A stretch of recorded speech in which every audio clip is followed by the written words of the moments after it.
अस्सलाम वालेकुम, welcome back to my channel. कैसे हैं आप सब? आई होप आप सब ठीक होंगे। आज मैं आपके साथ बहुत ही परफेक्ट मेजरमेंट में सिर्फ 50 रुपए के मैदे से खस्ता खस्ता मीठी टिक्कियों की रेसिपी शेयर करूंगी। बेहद आसान और शानदार सी रेसिपी लेकर आई हूँ। ना ये टूटेंगे और ऊपर से क्रिस्पी रहेंगे और अंदर से सख्त भी नहीं होंगे। तो चलें स्टार्ट करते हैं। तो जी यहाँ पर देखिए, नॉर्मल टेम्परेचर का घी ले लेना है। आप यहाँ पर कुकिंग ऑयल जो है उसका इस्तेमाल आपने नहीं करना। तो ये इसकी मेन टिप है कि आपने इसमें घी शामिल करना है। तो घी यहाँ पर मैंने तकरीबन 4 टेबलस्पून के बराबर लिया है। अब इसके अंदर इस कप से मेजरमेंट करके 3/4 कप मैंने चीनी शामिल की है। अगर आप ज़्यादा मीठा पसंद करते हैं तो पूरा 1 कप चीनी शामिल कर सकते हैं। तो दूध भी इसी कप से मैंने 3/4 कप के बराबर ले लिया है। लेकिन आपने नीम गर्म दूध लेना है, थोड़ा तेज़ गर्म दूध भी हो तो भी चलता है।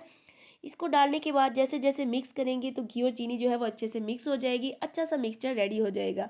तो आप ये मेजरमेंट जो है किचन में से चाय के कप से भी सेम इसी तरह से कर सकते हैं। तो इसको साइड पर रख देंगे। अब इसी कप से मैंने आधा कप सूजी लिया है एक और बर्तन में, और 1.5 कप मैदा इसमें शामिल करेंगे। यहाँ पर देखिए, मैंने 1 कप मैदा डाला है और आधा कप मैदा और डाल रही हूँ। अब इसके अंदर जाएगी 1 टीस्पून जी इलायची पाउडर। साथ ही इसमें 4 से 5 टेबलस्पून इसके अंदर जाएगा पिसा हुआ खोपरा। इसी तरह 4 से 5 टेबलस्पून इसके अंदर सफ़ेद तिल डाल जाएंगे। अब जो हमने मिक्सचर बनाकर रेडी करके रखा है, यहाँ पर हम इसमें थोड़ा थोड़ा डालकर डालते जाएंगे और इसी से हमने आटा गूंद लेना है। तो बेसिकली क्या है कि आपको आटा गूंदने के लिए ये जो मिक्सचर है तकरीबन पूरा ही अंदर जाएगा। लेकिन क्या है कि आपने इसको एक साथ नहीं डालना, थोड़ा थोड़ा डालकर ऐड करेंगे। तो पहले आधा डालेंगे और अच्छी तरह से मसल मसल कर इसको मिक्स कर लेंगे। और आपको लगे कि और ज़रूरत है तो तब आपने इसमें और डाल लेना है। देखने में तो ये बहुत ही आसान सी रेसिपी लगती है, लेकिन एक परफेक्ट रेसिपी इसको बनाने के लिए यहाँ पर मीठे का मुनासिब होना भी ज़रूरी है और ख़स्ता भी होना ज़रूरी है। और बहुत सख्त भी ना हो कि दांतों से टूटे भी नहीं, बल्कि मुंह में जाते ही घुल जाए। तो ये इसकी मेन टिप है कि परफेक्ट मेजरमेंट इस्तेमाल करें। तो यहाँ पर देखिए, आपको चिपचिपा सा महसूस हो रहा है, तो थोड़ी देर के लिए मैंने इसको कवर करके रख दिया है। 1 या आधे घंटे के लिए छोड़ देंगे। तकरीबन यहाँ पर 40 से 45 मिनट के बाद देखिए, सूजी जो है वो अच्छे से फूल चुकी है और आटा भी हमारा सख्त हो चुका है। तो बस इसको 2 से 3 मिनट गूंदेंगे, अच्छे से नीट कर लेंगे और अब ये नरम और मुलायम सा हमारा आटा तैयार हो चुका है। तो चलिए देखिए, बहुत ही अच्छी सी डो बन चुकी है। अब यहाँ पर इस आटे के 2 पेड़े बना लेंगे और देखिए, इस पेड़े को लेकर काउंटर को हल्का सा आटे से डस्ट कर लेंगे और इस पेड़े को यहाँ पर हमने बेलने से बेल लेना है। पराठे की थिकनेस से थोड़ा सा आपने डबल रखना है, पराठे की तरह बारीक नहीं रखना। तो पराठे की थिकनेस से थोड़ा डबल हो। कोई भी अब यहाँ पर कटर ले लें या किसी मसाले का ढक्कन ले लें, इस तरह से आपने इस साइज़ में कट कर लेने हैं। गोल सी टिक्कियों की शेप बन जाएगी।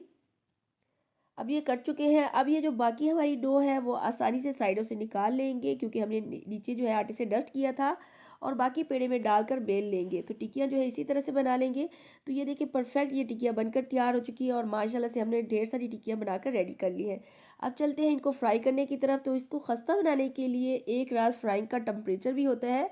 तो जी हाँ, आप अच्छे से परफेक्ट डो तो बना लेंगे, मगर क्या है कि हाई फ्लेम पर इसको फ्राई करेंगे तो मैदा होने की वजह से एकदम जल जाएगा और अंदर से कच्चा भी रह जाएगा। तो इसलिए मीडियम टू लो फ्लेम पर इसको फ्राई करेंगे।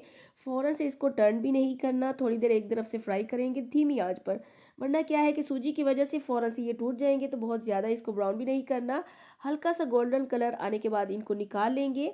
ये उसी वक्त जो है नरम आपको लगेंगे, लेकिन बाहर निकालने के बाद हवा लगने की वजह से ये क्रिस्पी भी हो जाएगा और इसका कलर भी खूबसूरत सा गोल्डन हो जाएगा। ये देखिए, जैसे इसको डिश आउट किया है, हवा लगने के बाद ये सख्त भी हो जाएंगे थोड़े से, और जो है इनका कलर भी खूबसूरत सा आ जाएगा। तो बस धीमी आंच पर आपने 1 से 2 मिनट इसको पलट करना, 3 से 4 मिनट तक फ्राई करना है। अब ये फाइनल लुक है और यहाँ पर देखिए, मैं आपको खूबसूरत सा ये देखिए टिक्की दिखा रही हूँ। इसको तोड़ कर भी दिखाऊंगी। ऊपर से क्रिस्पी है और अंदर से सॉफ्ट मीठी टिक्कियाँ तैयार हैं, जो रजब के महीने में सस्ते बजट से आप बनाकर तैयार कर सकते हैं और सिर्फ 15 से 20 दिन तक स्टोर भी कर सकते हैं। चलती हूँ, अल्लाह हाफिज़।